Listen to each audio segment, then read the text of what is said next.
Welcome back to the channel and welcome back to another edition of the Spurs Chat podcast. In this edition, I'm absolutely delighted to be joined by former England international Lianne Sanderson. Lianne played for various clubs during her career, including Arsenal, Chelsea, Juventus, Espanyol, various clubs in America. Also won 50 caps for England, won the FA Women's Premier League 5 times, won 4 FA Cups, won 2 Premier League Cups, the Charity Shield twice, UEFA Cup runner-up, won a Serie A title, a Coppa Italia, won the Cyprus Cup twice, a part of the England squad that finished 3rd at the World Cup in 2015. Also, UEFA Women's Euros runner-up in 2009. And now, of course, TV and radio pundit. Lianne, you're absolutely everywhere. I'm absolutely delighted to have you here. Welcome to the channel. How are you? Thanks, Chris. You made me feel so nice reading off all those amazing credentials. But thanks for having me on. As I was saying to you before, my girlfriend's dad, massive Spurs fan. You know, he's been going down the lane since he was a boy. And I have more of an interest in Tottenham now because obviously my allegiance is usually with Arsenal, playing there for the women's team for 12 years. But, you know, obviously, thanks for having me on fundamentally. Lianne, you had one hell of a career on the pitch, and now, of course, you're having one hell of a career off the pitch as well. You've just come back from the World Cup. Every time I turn the TV on or the radio on, you are there. I tell you, you must have one hell of an agent. You must be enjoying life at the moment. Yeah, loving it. I think, you know, obviously I retired when I played for Juventus. I didn't actually officially do any type of retirement, you know, video or anything like that. I just kind of thought, well, I got asked to do a number of things. And I've been doing TV since I was a young kid. You know, I did a documentary on Live and Kicking, if those people can remember, way back when. And I was doing BBC London from the age of 14 because I was in the Arsenal first team from the age of 14. So I've always had a love for it. But ultimately, I just love football. From the age of 5, I always knew I wanted to be a professional footballer. And there was going to be nothing that stopped me from doing that. So, you know, and I love it. You know, some people say to me, what I try and do is I try to go away as often as I can as well. You know, get away for the weekend just to kind of switch off because it can become quite intense. But, you know, I thought being a professional footballer was my dream job. But I can honestly say I actually prefer what I do now because I get to spend time with my family, my friends. I get to travel, you know, have more of a life because I don't call it sacrifices, it's choices because, you know, getting to wake up every day and be a professional footballer is the best job in the world, but you do miss absolutely everything and life bypasses you with family and friends. You end up missing out. So the fact that now I'm able to do and get these amazing opportunities, I'm absolutely loving it, really. I should have said as well that you're a Manchester United fan. You're not a Tottenham fan. You're nothing to do with Tottenham. You're trying to make all these Tottenham fans switch off. I said that to you before. I said, no. Do you often get people? And you said, yeah, because I love football. You know, and you know, I've been a Man United fan since I was 5. Signed for Arsenal when I was 9. Wore my Manchester United kit to my first trial at Highbury. You know, all footballers, this is the thing. I always get a bit of stick for it. But all footballers support a team, right? Manchester United women didn't even have a team back in the day until 3 years ago. So for me, people used to ask me, oh, Lianne, you know, played against Man United. If you played against Man United, would you want to win? What a silly question. Of course I'd want to win because I'm playing for Arsenal and I love playing for Arsenal. So all male footballers, they support a team. Some of them are lucky enough to play, you know, for the team that they support, but not always. Well, the reason I've got you on is because I love you as a pundit. I think you're a very straight talking pundit and you're going to tell me exactly, you know, 100% the truth. You're not going to tell me what I want to hear on this podcast talking about Spurs. That's why you're here. So thanks so much for doing this. Let's start very simply by talking about Tottenham's season so far. What have you made of it? Have you been disappointed by, you know, did you expect a lot more from Spurs this season? You know, I think if you go back over a year ago when Antonio Conte got the job, I think he worked miracles in that space of time because I think we have to be, Spurs fans have to be a little bit realistic, but I understand the frustration as well because I don't think any Spurs fan would have imagined you guys would be in the Champions League in such a short amount of time. But I think when you look at the performances and you look at the way the club's being run, I can completely understand why, because it doesn't look like the team's progressed. I think at times, you know, it was only in 2020 when you guys came up to Old Trafford and beat us 6-1 under Jose Mourinho. And everyone was saying Spurs are going to win the league and all those things. And it just seems like the team hasn't really evolved since then. Yes, there's been some changes in the recruitment. But, you know, people often talk about the training ground, the stadium. Oh, I think it's the best stadium in the world, genuinely. I mean, some of the stadiums in Qatar rival that quite well. But I think, you know, you've got all the fundamental basics and foundations at the club. But it just seems to be some of the decision-making. And I just don't think the squad's good enough. I really don't. I think you look at, you know, Kulusevski and Bentancur when they came in last year, made sense to me. They were over there. Bentancur was at Juventus when I was there. I think he's one of those players that Max Allegri always used to rely upon with regards to in the Champions League. He never really used to play in the league that much. But he came in, he's done a really good job. But you look at the rest of the squad, you know, you look at Eric Dyer, Doherty, Sessegnon. I just don't think they're at that level that need to be for Spurs to be really pushing. And I don't see Spurs as being a threat. I mean, Heung-min Son this year has been really, really poor. And I love Heung-min Son. I really do. I think he's brilliant. You know, I think at times I don't think he gets the respect he deserves. Yeah. And, you know, Harry Kane, we all know what Harry Kane does. But I think if it continues, I'll be surprised if Harry Kane is there. I really will. Yeah, and there were a lot of disappointed Spurs fans yesterday for obvious reasons, losing the North London derby 2-0. The first half, you know, all season, we don't seem to start a game on the front foot, and we come out in the second half and it seems to be a completely different game in the second half. What do you put that down to? I mean, for me, you know, I could only go by my experiences of playing, and I know it's different, the men's games to the women's game. I don't want to draw that comparison, but it's a mentality thing for me. At the end of the day, as long as you win, that's all that matters, right? Look at the Crystal Palace game.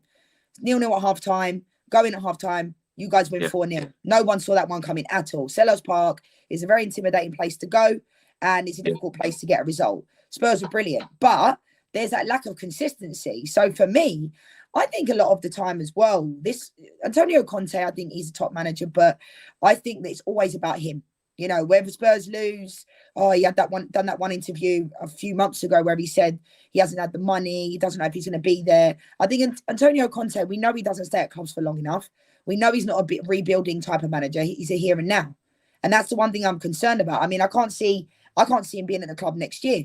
And I think that goes down to decision making. I could be wrong, but that's just my personal opinion. And, you know, he's spoken outwardly about how much he needs money and he needs to do this. But for me, you have to manage the players that are there now.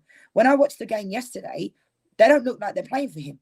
So, you know, I just think it's always about, is he going to stay? Is he going to go? Sometimes I think the players in modern day football need too much guidance. When I played, you know, I had guidance from my manager. You have a game plan, but basic football things, pass, control, taking a corner, taking set pieces, those are the things that you have to know. You know, he can't hold your hand all the time. So I think some modern day footballers need to take a look at themselves sometimes, because then there's always too much guidance. But with Tottenham right now, I mean, you're still 5th in the league.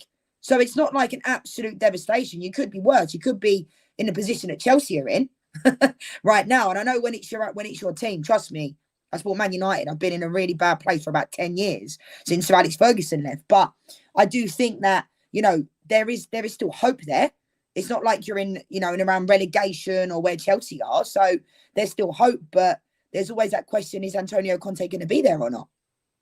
What do you think of the style of football under Conte? Because not a lot of Spurs fans are being entertained at the moment. It's all right when you're winning, of course, but, you know, we want to see entertaining football. Yeah, I think a lot of people felt the same. I mean, under Jose Mourinho as well, when he was parking the bus. But again, when you're getting those results, like at Old Trafford 6-1, no one's really going to turn around and say, oh, we don't like the style of football. But when you watch Tottenham right now, for me, they just don't look like they have really much of a plan and philosophy, which again reminds me of where Manchester United were at before Eric Ten Hag. It's like the players go out there, there's no real plan. Hopefully Harry Kane and Son, they have the telepathy, which we know they do have. But other than that, where are the goals going to come from? If Heung-min Son doesn't score, Harry Kane doesn't score, where are they going to come from? The decision yesterday, which I thought was quite strange, was putting Bryan Hill on the bench, because I think he's done well. Against Crystal Palace, He did well. And I know he looks very sly and light, but he's got a lot about him, I think. And, you know, you look at that team playing Sarr in the midfield. If he doesn't play, Ollie Skip usually goes in there. That is not a top midfield. It's not. You know, you look at the back line, Eric Dyer, for me, you know, not at that level. And you've had Eric Dyer must have something about him, because every manager seems to pick him, which I completely understand. And I think it's easy giving an opinion from here to being in that position. But things need to change. Something needs to change, because why make that decision to put Bryan Hill on the bench and bring him on, you know, towards the end of the game? Didn't make sense. It was about 4 minutes to go. So, but the players don't look like they know what they're doing. They don't look like there's guidance. And Antonio Conte doesn't, for me, look like he really wants to be there. Do you think Conte will be successful at Spurs, or do you think he will end up leaving once his contract is up? I think he will end up leaving, but I also think, you know, what did Antonio Conte get promised when he first came to Tottenham? Because obviously they're making the top 4. I'm sure, Chris, you never imagined that would happen in such a short space of time. I think in the future it was going to happen, but he did it. Yeah. He worked miracles. But right now, I think you either have to back him and give him the money to be able to bring in the players he can. Because, as I mentioned, Kulusevski and Bentancur, a lot of Spurs fans are probably thinking, who are these players? Because they've never really heard of them, never really seen them play. I think both of them have been really good. Richarlison's obviously had his fair share of injuries, but when he's fit, he can play. But it'll be interesting to see where he plays, because obviously Kulusevski seems to be favourable. Son and Kane are going to play, but Son hasn't been playing that well this season, and that's what's been quite unfortunate, because you guys need him to play well for you to be successful. So I don't know with Antonio Conte. I just think it's always about if he's going to stay or is he going to go, and I think that happens until he leaves. Where on earth, Lianne, does Spurs go if we do not win a trophy under Antonio Conte? Because from Pochettino to Jose Mourinho, I know Nuno was there for a short period of time, but then you go to Antonio Conte. You know, 3 fantastic managers in Poch, Mourinho, and now Conte. If you can't win a trophy under these 3 managers, where on earth do you go next?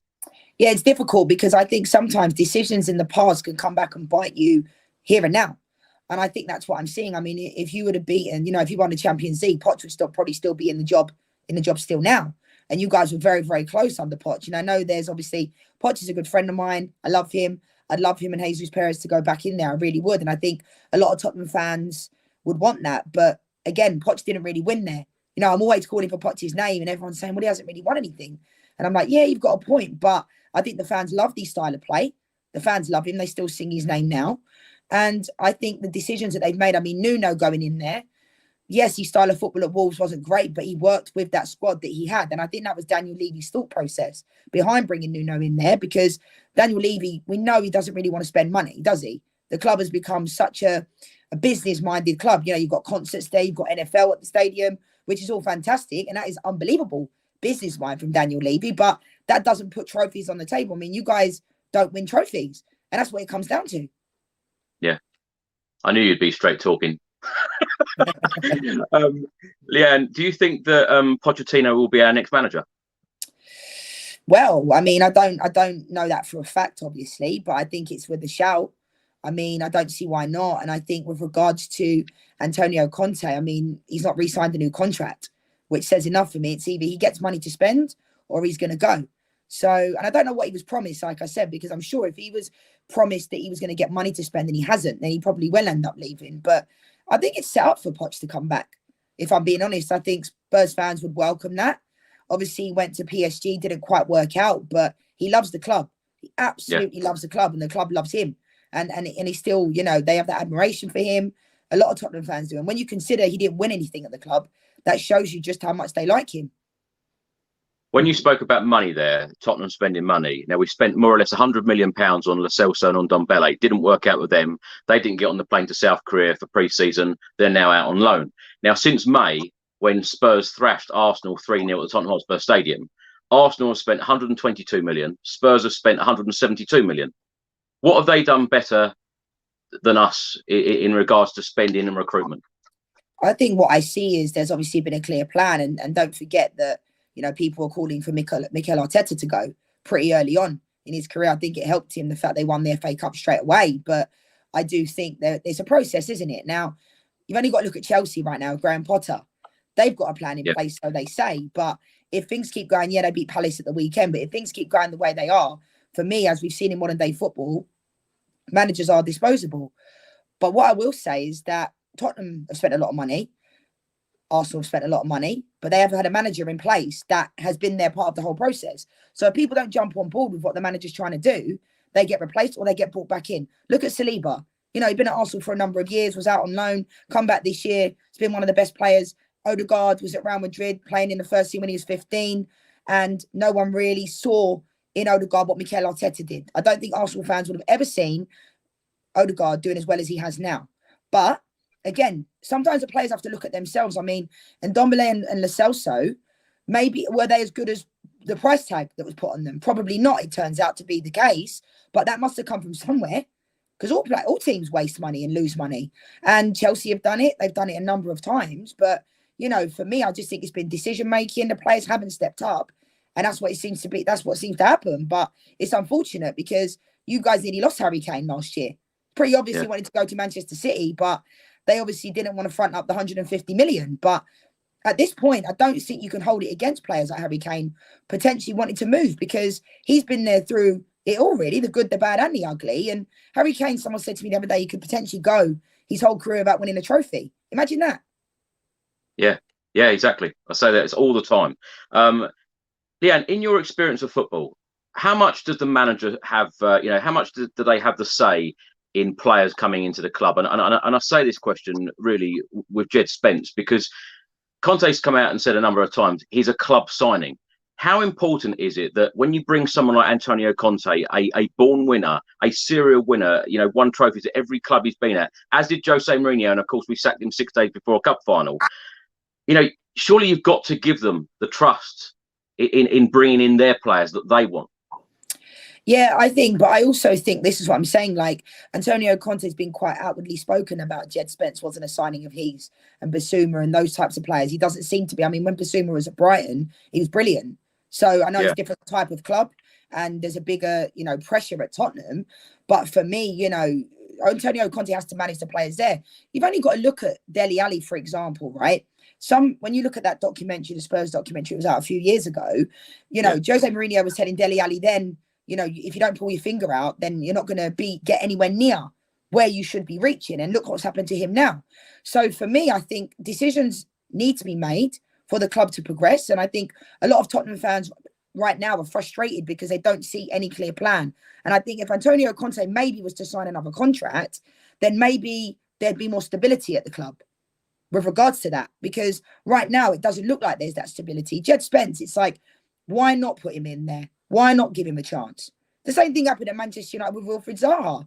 We never played him until when he's one of the best, probably one of the most underrated players in the league. So, at this point in time, why does players like Eric Dyer, those types of players keep given opportunities, Ollie Skip, those types of players? Why is it that a Jed Spence doesn't get put in there more? Why does a Basuma not get put in there more? Managers prefer certain players. And like I say, from my own experience, if the manager is not fancying you, then you're not playing. Doesn't matter how good you are. Lianne, what do you think the plan is? Because at the moment, all of us Spurs fans are very unhappy, of course, losing the North London derby. Some of the defeats, some of the performances, the first half performances are frustrating. We don't know whether Antonio Conte is going to be our manager beyond the 30th of June. What do you think the direction and the ambition of this club is? Well, Chris, I mean, I can't speak for the board and that, and that's a difficult question. But what I will say, I think, the direction a club needs to be, you guys want to be in the top four, but you want to play good style of football. You want to see there's a plan in place. And right now, I don't see that's the case. I mean, top four is still possible. You guys are flying high in the Champions League. It's not all doom and gloom. But I think when you look at the performances, against Marseille, when Højbjerg came up with that last minute winner, those types of things, that shows you fight and that shows you heart. And, the fact that this season people say, oh, Tottenham only come alive in the second half. Well, it doesn't really matter when they come alive as long as you get the results, right? If you was to end up in the top two, top three, as you see, Manchester United started this year, right? Losing to Brentford, losing to Brighton. People have forgotten about that. So I know when it's your team, you have that, and it's easy for me to say because Man United are flying high at the moment. But if you had this conversation with me a year ago, I'd have had a completely different perspective. I did not imagine we'd be where we are. So to put a little bit of a positive spin on it, things need to change, and it can happen pretty quickly. You can become a great team quickly, or you can become a bad team quickly, as we've seen in football. Look at Chelsea. Graham Potter's gone in there, not the right decision. So I can't answer the question of what is next for Tottenham Hotspur, but what I do see is they need stability. They need a manager that is going to put pen to paper and say he wants to be there, and also better recruitment, because the signings that you've made just haven't been really good enough. Brian Hill, I actually think is a good player. He got sent out on loan. He's only just come back into the fold, and still seems like Antonio Conte's not really having him. Do you think things will be different under the current board for Conte? Because surely, I always say, when you bring in a world-class manager like Conte, you've got to give him everything that he wants. You've got to give him the keys to it and just say, get on with it. Because what's the point otherwise? Yeah, I mean, I don't know those conversations between Antonio Conte and Daniel Levy. Nobody does. But what I will say is, obviously, he was promised something that they're not delivering. Because Antonio Conte, we know he doesn't stay at clubs for a long period of time. He just doesn't. But I think what happens is similar to Chelsea and at Juventus, players buy into what he's doing for about a year, and then eventually that fades away. So when a new manager goes in, everybody wants to show what they've got. Everybody wants to play for him. But if you look at Tottenham from this point last year compared to now, have you guys really progressed? You don't really see much progression. You don't really, and you know what I think as well? I always was told, my dad always used to say, even if you're having a bad day, at least compete. What I saw yesterday, and not a lot of those players looked like they were playing in a North London derby. Yeah. You know, that feeling, look how much it meant to those Arsenal players at the end when they were going over to the away fans. And I feel like that's been something that's been a process, though, with the Arsenal fans, with the feeling, with the club. I mean, look at someone like Granit Xhaka. It looked like his Arsenal career was over. And now he's been one of the best players in the Premier League. And I never thought I'd ever really be saying that. But he has been. He's been brilliant. But that comes from guidance and management. So when you look at Tottenham, not a lot of those players yesterday looked like they knew what that meant. And it didn't look like that. I mean, even Harry Kane looked like he was lackluster. You know, he's the only hope, really, that you had of scoring. He had a couple of chances, but not really any clear-cut opportunity. So for the players, they must be quite frustrated. Yeah, and Harry Kane, of course, is one behind Jimmy Greaves' record from equaling it. If you were Harry Kane right now, what would you be feeling like? Because at the start of the show, I read all of your honours out, all of those trophies that you've got. Harry Kane hasn't won anything at Tottenham Hotspur. He's out of contract in the summer of 2024. What would be going through your mind if you were Harry Kane right now? I think probably, and this might go against what a lot of Spurs fans would want, but I think he has to leave. I'd be thinking, I mean, he was thinking about it last year. And I completely understand why, but it's difficult because I think Tottenham fans at this point would understand why he'd want to leave, because he loves Tottenham. We know that, but at the same time, he needs to win. Look at Kyle Walker, for example. Look what he's done, you know, since he left Tottenham. It can happen. And I think when you see other teams, I mean, I would absolutely love Harry Kane to come to Manchester United. Like, it would be an absolute dream. It really would, because he's such a good player.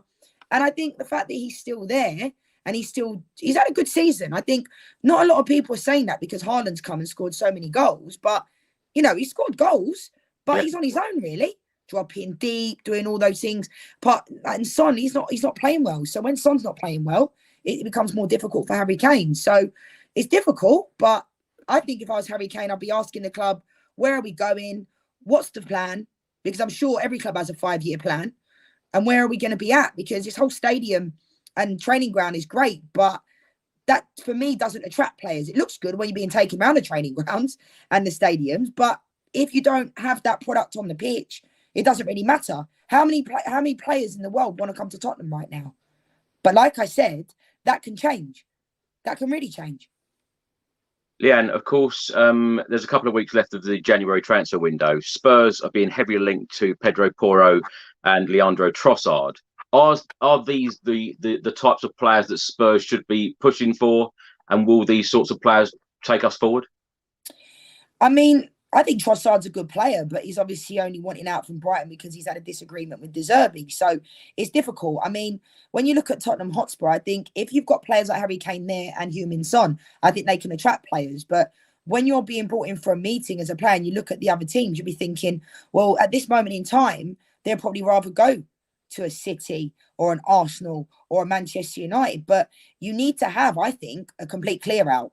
I think what needs to happen is you guys need about 5 or 6 more players that can, you know, really impact the squad. There needs to be a complete revamp, but that comes from the management. That comes from the board backing the manager. Because when you look at squads, the Spurs squad in its entirety, it isn't a squad that's really competing. I mean, even Reguilon, I thought was actually a good player. Even going all the way back to when Kieran Trippier left.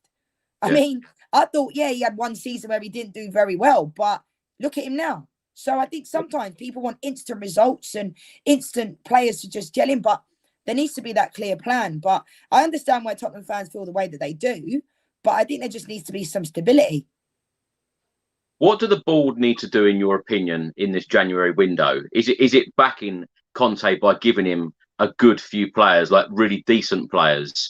Walking into the starting 11, like Kulusevski and Bentancur did last January. They walked straight into Antonio Conte's starting 11. Because at the moment, and also another question for you: do you think that the club know whether Conte's staying or not at this stage? No, I don't think anybody knows if he's staying or not, and I think that's a problem in itself. Because from a Spurs fan's perspective, they want to know that he's staying. It wasn't long ago that Spurs fans are saying we're back, Tottenham are back. We've got a great manager. But like I said, that eventually fizzles out, doesn't it? Because you play for the new manager, you're there, but the quality ultimately shows. So I think as we've seen, when Bentancur and Kulusevski comes in, you can bring in players that can make a difference. But at this moment in time, you don't really see many massive signings in the January transfer window, do you? I mean, you guys are only in 5th place. You could still make the Champions League. You're still in the Champions League. So, therefore, decisions need to be made. And I think whether Antonio Conte stays or goes, you just need to know. There needs to be some clarity. And I think for the players, if I'm putting my players' head on and you're going into the training ground and you're going there, if you don't know, I mean, some of these players, Harry Kane's had Nuno come in there, and he's had Antonio Conte come in there. There's no real plan of what's going on. So if I was Harry Kane, if I was some of the players, I would meet with Daniel Levy saying, what are we doing here? What is going to be happening? What's going on? But then again, some of these players that are at Tottenham are not Tottenham standard for me. It's where Tottenham are at now, but they're not at the level that Tottenham need to be at to be competing, for winning the league, winning the FA Cup, and in the Champions League. Lianne, so when Conte's contract expires on the 30th of June, you think that's him done, yeah? Yeah, I do. I mean, I don't know that for a fact, that sometimes when you say these things, they come back to bite you. But, I know he's a serial winner. Everybody talks about that. But for me, he has to manage the team that he has now. You can't throw your toys out the pram. You just got to get on with it. And I think sometimes that's what the players need to know. You have managers that, you don't get much change with them, and what you see is what you get. I think Antonio Conte is a straight talker, but he needs to manage the players there now. And for whatever reason, those players weren't up for the game yesterday, and that's a North London derby. So good luck for getting them up for, City. I mean, come on, City and Fulham. You've got those teams next. It's going to be difficult. So I don't think he's going to be there. I think if he was going to be there, wouldn't he have already signed a new contract? Out of those 2 games, the next 2 games, of course, Thursday, Manchester City away, and then the following Monday, Fulham away, as you mentioned. How many points do you think Spurs will pick up in those 2 games? It's going to be difficult. City are not coming off the best of runs, but it's City. They do what they do. Fulham, that place is unbelievable. They're flying. So I don't think you're going to win either of those games. Could be wrong. I hope so. I know my girlfriend's dad's going to be fuming at me for saying that. But, well, you've been very honest. So. I knew you would be. I don't think so. But the thing is, Chris, not all doom and gloom. I mean, you guys are in 5th. You're in the Champions League. There still is, time. And I think Tottenham are ahead in the sense of making the Champions League very much quicker than any Tottenham fan imagined. But the style of football, I mean, losing to Aston Villa in that way, at home, those are the home games is where you expect your players to be ready, raring to go. And even yesterday, North London derby, they wasn't. So it's not all doom and gloom. Things can change, but you just need some guidance. Lianne, if I was to ask you now to predict where Spurs would finish in the league at the end of the season, what would you say? I'm going to go with exactly where they are now in 5th. Yeah. And how many signings do you think Spurs will bring in the next 2 weeks? I don't think many. I mean, maybe 1 or 2. They need more than that. But I think if they back Antonio Conte, especially for the summer, I think that's when surely the management and the board have been putting together behind the scenes a plan of what they're trying to do. They don't just pull signings out of nowhere. They have to plan, they recruit. And that's the thing, that's the big $1 million question. How much of a plan is in place? So, I think they'll end up in 5th place. I do. I don't think they'll make the top 4 this year. Maybe they might, because nobody imagined them to make the top 4 last year. So we'll have to wait and see. Yeah, and last question for you. Of course, you won the FA Cup 4 times in your career. Spurs haven't won the FA Cup since 1991. Should we be prioritising this competition this season? Yeah, I do think so. And I think a trophy is the ultimate thing. I think, you want to win. I think Spurs fans deserve that. And I think, you see a lot of progression happening, like I said, within the stadium, training ground. But those things don't matter. If you're not winning, it doesn't matter. So, yeah, I hope so. I hope you guys can win. Well, I don't hope you can win the FA Cup. I'm not going to lie. But I hope you can win a trophy, because Harry Kane needs that as well. He certainly does. Well, Lianne, I can't thank you enough for coming on. You have been very honest. I knew you'd be very honest. Well, let's hope my predictions don't come back to bite me, eh? As a pundit, sometimes you can say things and, it doesn't always work out that way. But all I can do, Chris, is say it how I see it. So it isn't all doom and gloom, Spurs fans, but you just need a plan in place. Fingers crossed, yeah. Hopefully we'll have a good January transfer window. Lianne, just before you go, tell everyone where they can find you and what you're up to in the next couple of weeks. Yeah, so you can find me, obviously, on social media, Lianne Summerson 10 Instagram, and then I'll be on Sky. I'm on TalkSport on Friday, 7 till 10. So if any Spurs fans want to get involved, call in. Let me know your opinions, because I do listen to what the fans, the diehard fans that go to the games, that watch the games. Those are the fans that I listen to, and those are the ones that I want to hear about. So if you want to come on Friday, give us a call. Yes, well, thank you so much, Lianne. Lovely having you on, and hopefully we can have you on again in the future when Spurs win a trophy. It'd be great to talk to you about Spurs winning trophies. Thanks for watching, everybody, and thanks for listening, and I'll see you on the next one. Until then, come on, you Spurs.